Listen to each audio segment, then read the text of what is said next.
I am so happy that we are going to be delving a bit more into that third story as I chat with Mr. Martin George, and we're talking about the implications of that change on their coat of arms. Good morning, Mr. George, and welcome. Yeah, hi, good morning to you and good morning to all your viewers on Tobago Updates, which is the number one TV talk show from Tobago.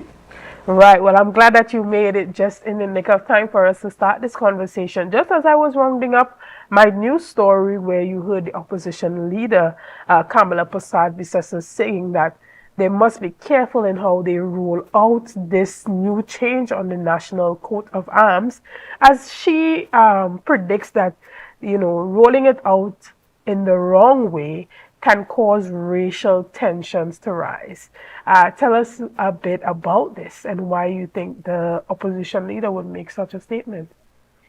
Well, I think that's because it's the only card she has that she's been playing for years. At the end of the day, there's absolutely no racial element in the question of whether you want to include the steel pan on the coat of arms of Trinidad and Tobago.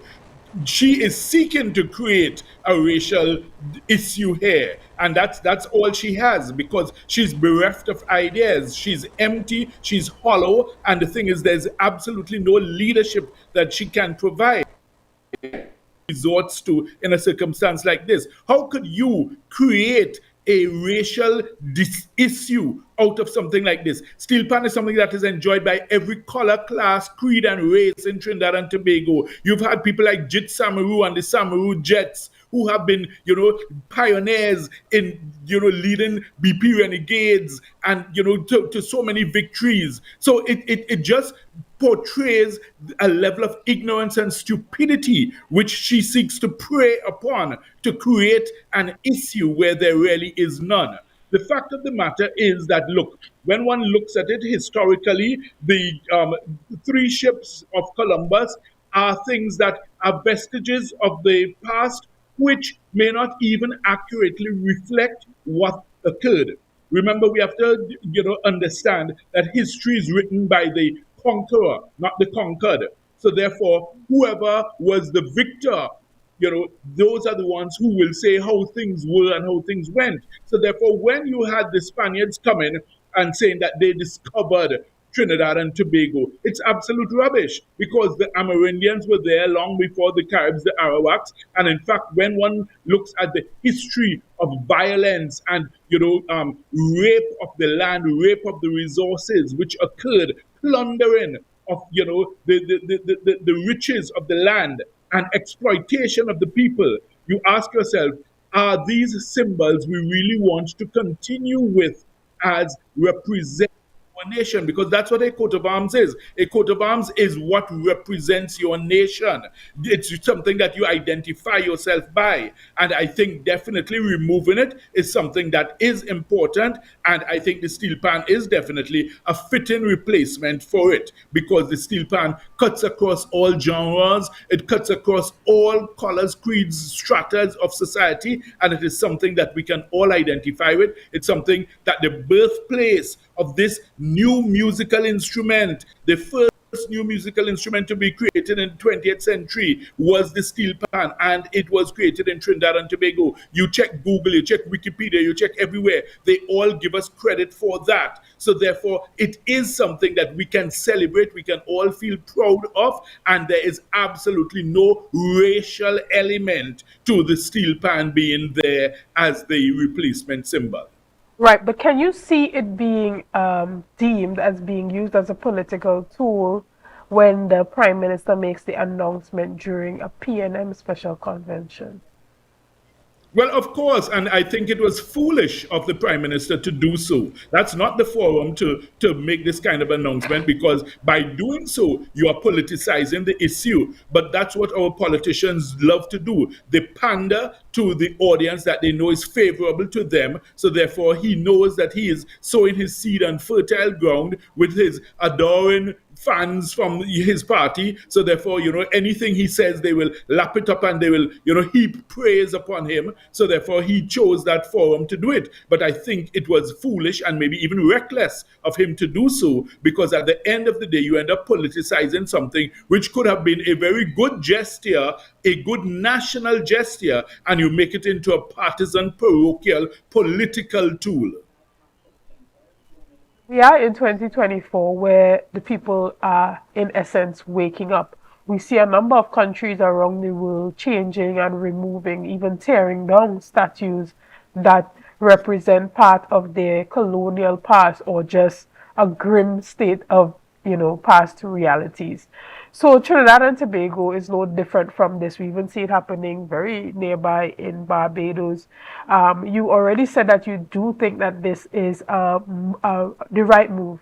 It's the right step for Trinidad and Tobago to make. Do you see any other elements that could possibly be changed in the future, similar to those ships on the coat of arms? Well, I mean, I guess it has to be done on a case by case basis, and we can't just go about willy nilly deciding, to change everything, because then you could then go back and say, well, you want to change the name of the country, if you understand me, because I mean, it derived from, when Columbus spoke of the Trinity Hills. So I mean, at the end of the day, our historical context is important, and we need to know where we're coming from before we can understand where we're going to. So that's relevant. But on that note, I want people to understand that the steel pan is also part of our history, and in fact, it's a very important part of our history, because if you think back to Governors Chacon and Abercrombie and all those colonial governors who prevented the locals from celebrating their culture, celebrating in their own way, celebrating in their own style. That's what caused the evolution of the steel pan, because they would have to hide and celebrate. They would beat their drums. They would then go to the tambu bamboo, and it's from that they started, banging on pots and pans, and then, the steel pan was formed. So therefore, there is a significant historical context. So those who think, that it's just a question of, well, you're removing the history. No, you're actually replacing it with another part of our history, and the steel pan is a part of our history, and it is a significant part of our history. What I would like to see us doing also is focusing also on the future, not just the past, but the future of steel pan. Where are the innovators? Where are the persons who can now push the envelope, push the boundaries of what this instrument can do? Why don't we have, say, for instance, in Tobago, why is there not a dedicated pan school where we can say, look, we are doing innovation and research and development in terms of, you have a science lab, you have, persons who are doing metallurgical studies to see, well, okay, what blends of metals we can come up with, which may give a different sound, a better sound, then you can start talking about innovation and invention and patenting the idea, because the general steel pan idea is lost in terms of being able to be patented anymore, because it has become so publicly acknowledged and accepted that Trinidad and Tobago can't patent it anymore. But there are many other new innovations and developments which can take place. Say, for instance, you look at what happened with the G-pan, right? That was a new invention, a different version of the pan, and that was able to be patented. Professor Brian Copeland, he got the patent for that. So the thing is, there are things we can do. We have own Yvonne Stewart from Tobago, who leads the, one of the largest bands in Trinidad, BP Renegades, so therefore, why aren't we seeking to tap into his skill, his talent, to say, hey, listen, let us develop the technology? Why isn't Tobago seeking to be a leader in this regard and not just a follower? Right. Okay, well, we want to thank you for giving us such a extensive perspective on that.